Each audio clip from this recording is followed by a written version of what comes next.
Rim Country News brought to you by Christine Croak, your Rim Country real estate expert. And by Jake's Corner Bar and Grill, a historic stopping spot since 1916. And by Terlucas and Brandt CPA PLLC, with a long history of providing quality CPA services right here in Rim Country. Well, on this Hump Day Wednesday, the last day of March, for Tonto TV, K-Rim Radio News, and Global Trails Media, I'm Randy Roberson with your Rim Country News headlines. Well, it's a well-known story that's been going on for quite some time now. Investigators say 20 years ago, a Scottsdale man killed his wife and children, exploded their home, and seems to have dropped off the face of the earth. But Scottsdale Police and the FBI have not stopped trying to find Robert Fisher. K-Gun and Court TV are reporting that this case is unique, just in the heinousness of it and the vicious manner that it happened. Scottsdale Police Detective John Heinzelman is hunting someone part of the world saw as a man devoted to his family and his church. Heinzelman knows Robert Fisher as a man who shot his wife and slit her throat, slit the throats of his son and daughter, and then rigged their house to explode. He says, quote, "We found evidence to suggest that the gas line to the furnace was disconnected, allowing the house to fill with gas, and that in at least one location a candle was placed." Well, the theory is that the candle was placed, and as the house filled with gas, that the explosion would take place, or that at least a fire would take place at that point.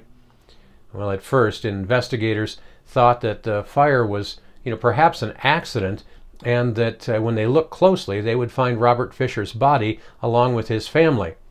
But when the debris cooled and investigators could enter the home, they found Robert Fisher was missing. He's still missing 20 years later.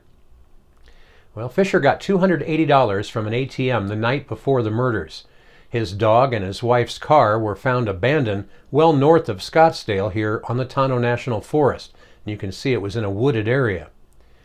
Well, the horror of the killings and how dangerous Fisher could be quickly landed him on the FBI's 10 Most Wanted list.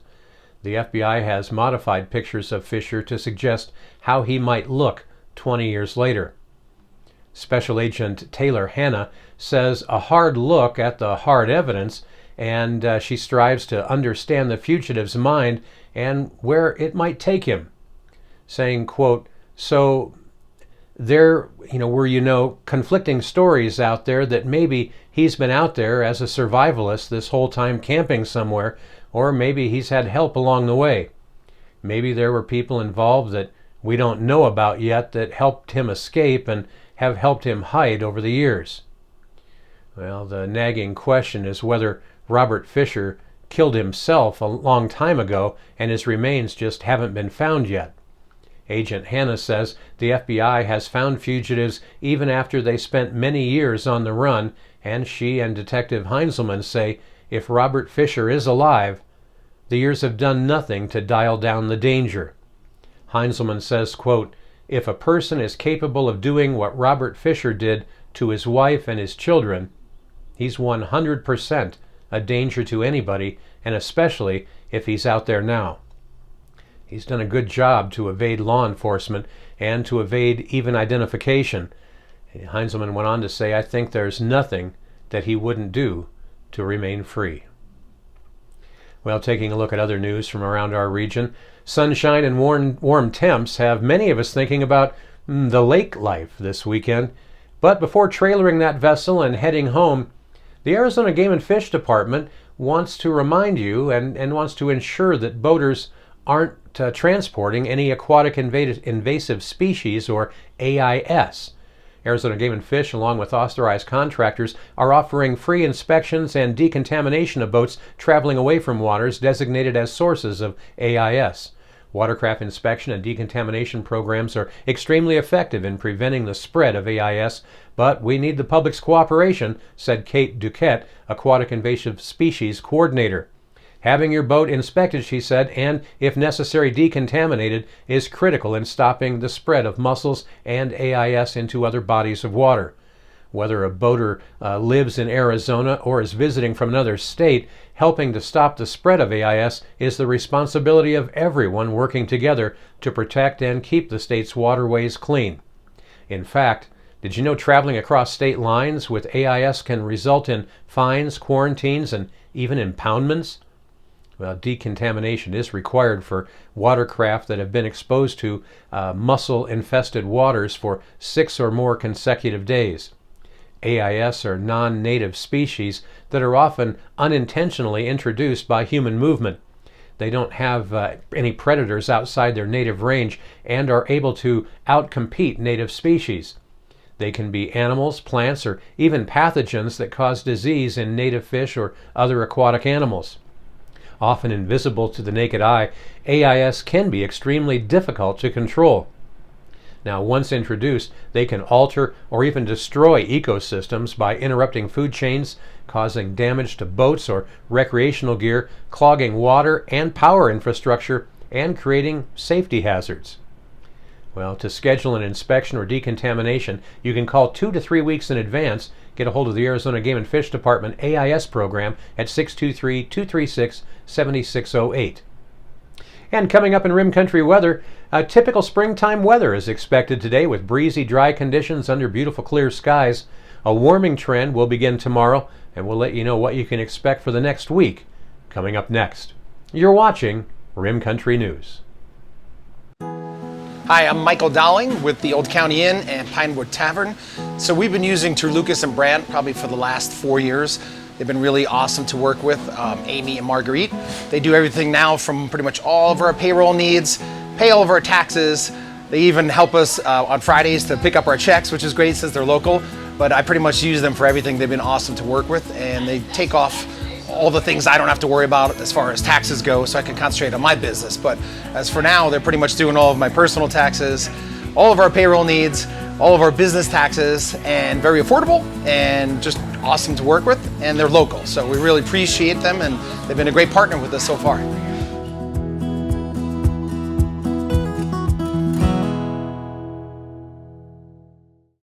Hi, reflecting on 2020, this year has presented challenges, devastation, and extraordinary circumstances that will forever change all of our lives.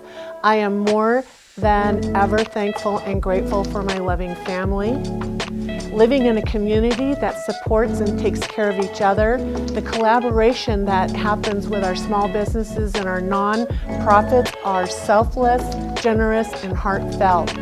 A special thanks to our town staff, the first responders who are dedicated to our community, and lastly, so grateful and thankful for my clients, personal referrals, new friendships, thankful for my assistant Sarah, my marketing team, title, mortgage companies, local and state realtors that I've had the privilege of working with. Wishing you all Merry Christmas, Happy Hanukkah, Happy Holidays. I appreciate you all from my heart. Many blessings. Stay safe for 2021.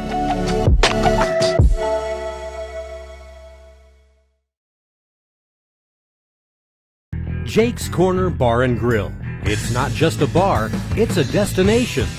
Jake started out as an Arizona stage stop way back in 1916, and folks have been stopping here ever since. Jake's also has been famous as a popular stopping spot for travelers headed to Rim Country or Roosevelt Lake. But as more people discover this historic stop, more and more, it becomes the destination. It was even featured in the 2008 movie Jake's Corner and later featured at the Sedona Film Festival. Ice-cold beers from the tap, imported or specialty beers, a generously stocked full bar, and great food that keeps you wanting to come back again and again. Enjoy a game of pool inside or step out and enjoy the covered patio and outdoor bar with live entertainment and much more.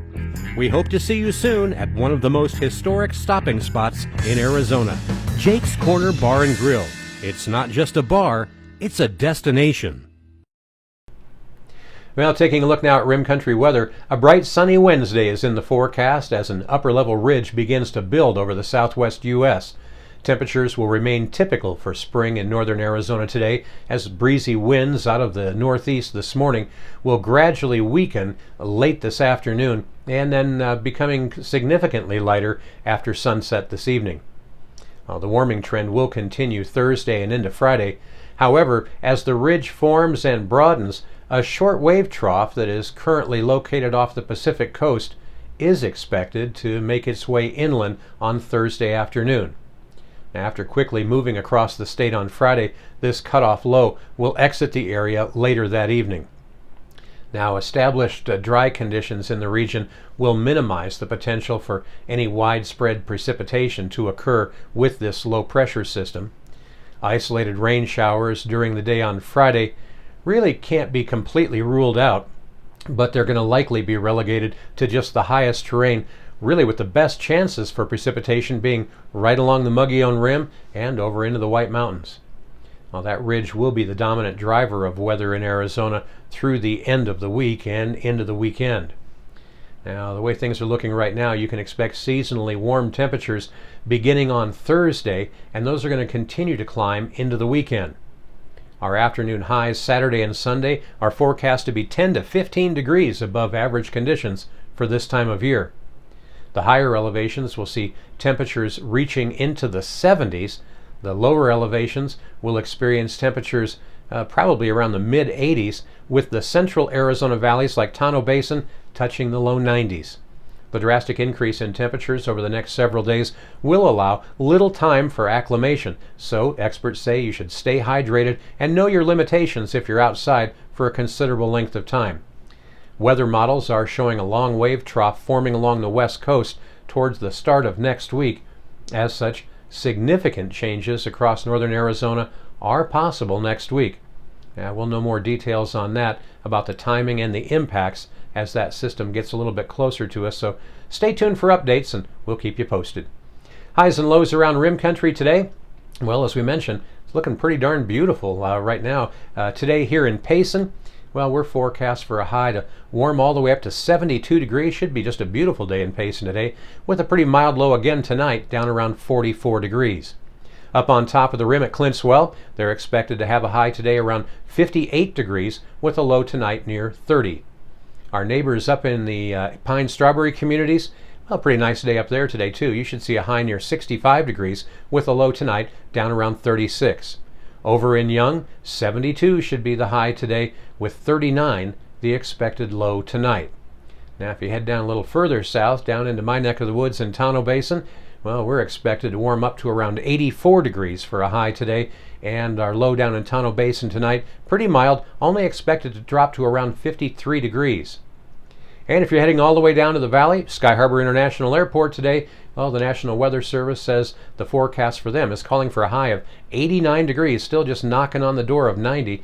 That'll be their high today, with 64 their forecast low tonight. And that's what's happening around Rim Country. For Tonto TV, KRIM Radio News, and Global Trails Media, I'm Randy Roberson. Get out there and make it a great Hump Day Wednesday.